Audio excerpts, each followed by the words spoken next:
Has your dog ever dragged a bum across the carpet like they're trying to put out the fire? Has your cat suddenly started smelling like something died and then died again?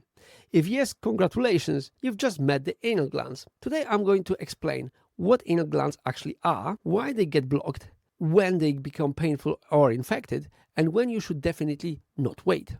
I'm Dr. Vet, and yes, today we're talking about bums. If you're new here, hi, I'm veterinary surgeon, and on this channel I help you understand your pet without scary medical language. And today's topic is not glamorous, slightly smelly, but extremely common.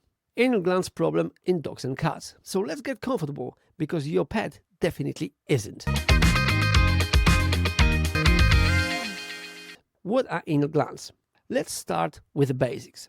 Dogs and cats have two small sacs next to the anus.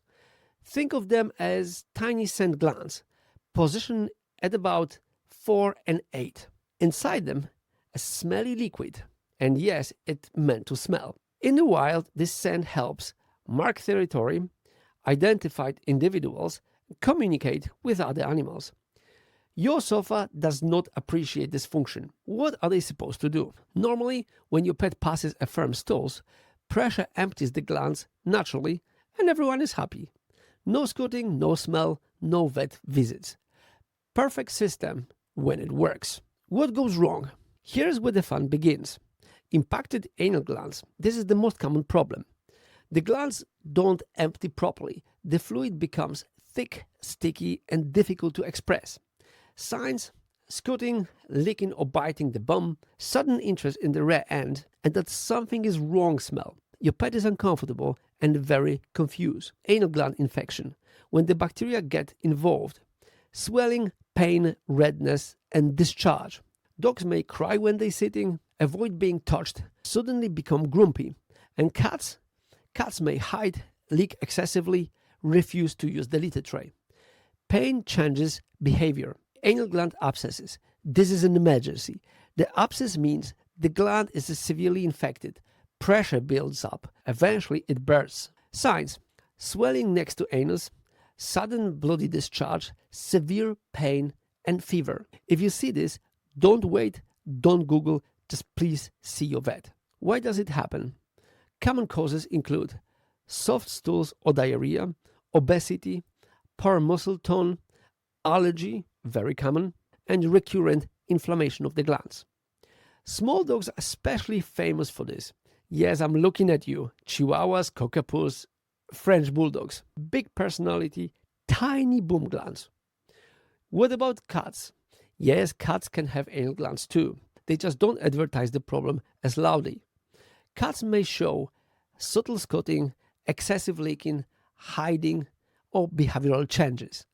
Cats' anal glands issues are less common but often more painful when they happen. How are anal glands problems diagnosed? This is usually a clinical diagnosis. Your vet will examine the area, palpate the glands, check for pain, swelling, infection. No fancy tests needed most of the time. Just experience and a pair of gloves. Treatment options.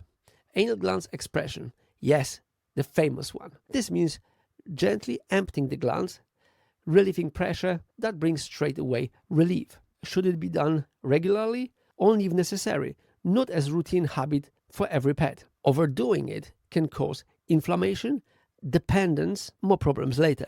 So please don't make this a hobby. Diet and stool quality. Firm stools, happy glands. We may recommend higher fiber diet, specific prescription food, or weight management. This alone can fix many cases. Then we've got allergy management. Allergies are a big trigger. If your dog licking paws, has ear infections, has anal gland issues, allergies are very likely involved. Treating allergy equals fewer glands problems. Antibiotics and pain relief, used when infection is present, significant inflammation, abscesses suspected. Pain relief is not optional. Pain delays healing. There is a form surgery can be performed, anal sacculectomy. This is rare but sometimes necessary.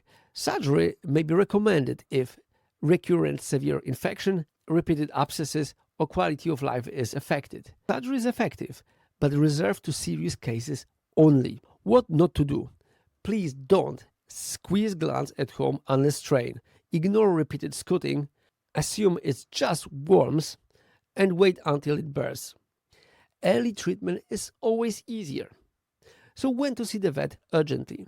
See a vet immediately if swelling near anus, bleeding or discharge, sudden severe pain, fever or lethargy, cat hiding and not eating. Your pet is seeking for help.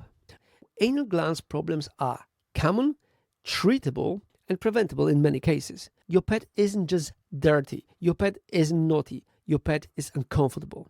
And noticing the signs early, that makes you a great owner. So if your pet is scooting, licking, or suddenly smells different, don't ignore it. The earlier we act, the less pain, less smell, less stress for everyone. If this video helped, hit like. If you want to understand your pet better, subscribe to Dr. Vet. New video every week, twice a week, helping you spot problems before they become emergencies. I'm Dr. Vet. I help you to help your pet. I'll see you next time.